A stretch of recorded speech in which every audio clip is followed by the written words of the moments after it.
Hello friends, কেমন আছো সবাই? আশা করি সবাই ভালো আছো। আজকে আমি মুসুরির ডালের বড়ার তরকারি করব। তার জন্য দেখো, রাত্রিবেলা আমি মুসুরির ডালটা ভিজিয়ে রেখেছি, আর কয়েকটা মটর ছিল নষ্ট হবে তাই এর মধ্যে দিয়ে ভিজিয়ে রেখেছি। এবার এটাকে আমি পেস্ট করে নেব ভালো করে। এর মধ্যে একে একে আমি নুন, হলুদ, লঙ্কার গুঁড়ো, জিরের গুঁড়ো সব দিয়ে দিলাম।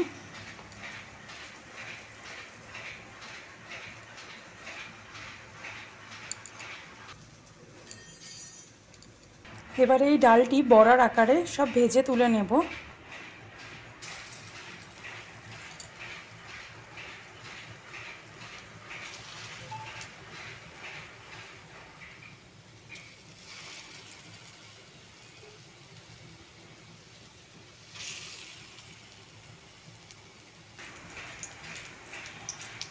বড়া ভাজা হয়ে গেছে, এবার আমি এগুলো সব তুলে নিলাম একটা প্লেটে।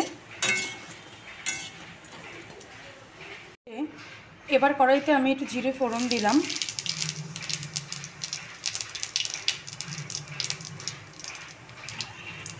এরপরে আলুগুলো সব দিয়ে দিলাম।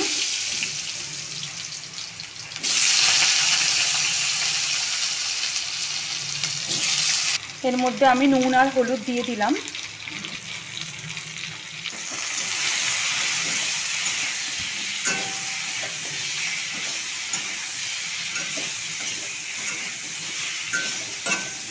এদিকে আমি ওই তরকারিতে দেওয়ার জন্য পেঁয়াজ, রসুন আর আদা নিয়ে নিয়েছি, এটাকে আমি পেস্ট করে নেব।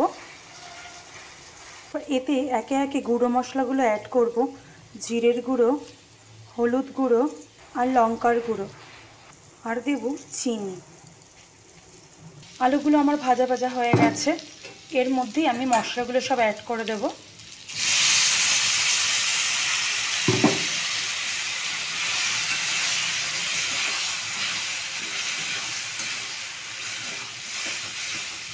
এইদিকে যতক্ষণ না মশলাটা কষছে আমি ততক্ষণ ওয়েট করব। আমি একদিকে একটা ফ্রাইং প্যান বসিয়ে নিয়েছি, এর মধ্যে কিছুটা জিরে শুকনো খোলায় ভেজে তুলে রাখবো।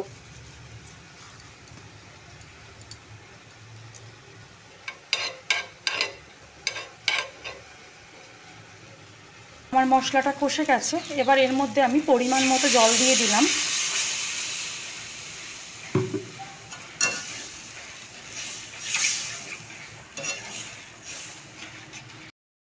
আমার ঝোল ফুটে গেছে, এমনকি আলুও সিদ্ধ হয়ে গেছে। তোমরা ভাবছো হয়তো এত ঝোল, কিন্তু এই বড়াগুলো যখনই দেবো না এর মধ্যে ঝোলগুলো সব টেনে যাবে। তার জন্য এই তরকারিতে একটু জলের পরিমাণটা বেশি দিতে হবে।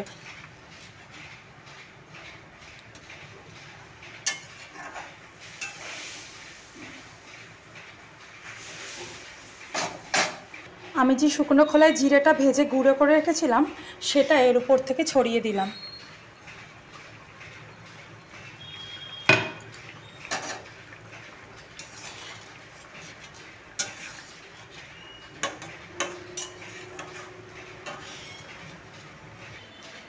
আমার বড়ার তরকারি তৈরি। গরম গরম ভাতের সাথে খেতে তো অসাধারণ লাগে। তোমরাও বাড়িতে এরকমভাবে ট্রাই করো। কেমন কি লাগলো আমাকে কমেন্টে জানিও। ভালো লাগলে সাবস্ক্রাইব করো চ্যানেলটা, সাবস্ক্রাইব করে আমার পাশে থেকো। আজকের মতো এখানেই, টাটা।